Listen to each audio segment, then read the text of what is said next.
Hello and welcome everyone to the Word of the Day podcast, where useful words are pleasantly explained. I'm your host, Jamie Silva, and this is coming to you as always pre-recorded from the RAV4 studios. We've got a couple more words to showcase for you today. The first is beholden. Now this, I think, is the state of owing someone. So let's compare this against the online definition of beholden, which is, quote, owing thanks or having a duty to someone in return for a help or service, unquote.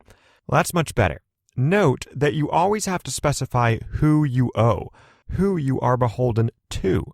Interestingly, beholden is most often used by folks saying how much they dislike being beholden to people, and because they can't stand being beholden, they are refusing help or services from others. As a result, you probably wouldn't say, hey, thanks for spotting me that parking meter fare. I'm real beholden to you. More likely, you'd say, oh, don't even think about lending me 50 cents for the parking meter. I'd hate to be beholden to you. Instead, I'll just check the gutter right here to see if anyone has recently dropped some change. Just give me a second. Also, this word is commonly heard in claims that someone is biased because they owe someone who therefore influences their opinions or actions. So politicians are always being accused of being beholden to X special interest or Y industry, and because they're beholden to them, these politicians do whatever that third party wants. Here are some more examples of beholden in everyday conversation. Example number 1. No, please, just tell me how much you want for a half a cup of brown sugar, said Tilly to her neighbor with her head held high. I need it for my scones, but I will not be beholden to anyone, and I have my purse right here. Will this dime do? Example number 2.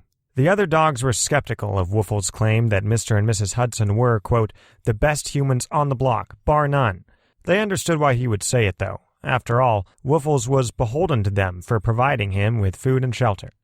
Alrighty, it's time for the second word today, solicitous. This adjective means friendly and helpful and attentive, which sounds great, but in many contexts, solicitous carries the strong connotation that all of that alleged helpfulness and pleasantness is unwelcome because the person being solicitous probably wants something out of you, or is just being nosy. Remember blandishment from a couple episodes ago. Solicitous people might use lots of blandishments in the process of pretending to care about your well-being. Also, think about those no soliciting signs that people put by their front doors, which are intended to keep people away who want to sell things. Solicitors, in fact. Incidentally, a solicitor can also mean attorney if you're British. Solicitors are always friendly and informative because, of course, you catch more flies with honey. The online definition of solicitous is, quote, expressing interest or concern, end quote. Well, notice that this does not include the possibility that you're just acting this way because you want something out of someone. And oddly, I couldn't find any definitions out there that contain my darker take on the word. Maybe I've just always read it in sarcastic settings, or maybe I'm just that cynical, who knows. I'm pretty sure, though, that there are many times when people don't appreciate folks being too solicitous, as we'll see in the examples. Example number 1. Kristen says she's doing her best to set you up with some more of her friends, said John brightly. How solicitous, replied Candace in icy tones. Example number 2. The nurse fluttered over her patient, smoothing blankets and fluffing pillows with great solicitude. Now here, the negative connotation is absent. This nurse is probably just being nice. Also note that we've turned the adjective solicitous into a noun, solicitude. Example number 3. The girl offering perfume samples at the mall was exceedingly solicitous, pressing Nicole to try one after another. Nicole later questioned what she had found so appealing about essence of maple syrup. And now the word of the day is complete, and it's time to pioneer a brand new segment entitled Sayings No One Says. You see, some folks look at things people say and ask why. Others look at things they don't say and ask why not. Well, here at the Word of the Day podcast, we do both. And the saying that we're going to ponder today is best regards and the variations thereof.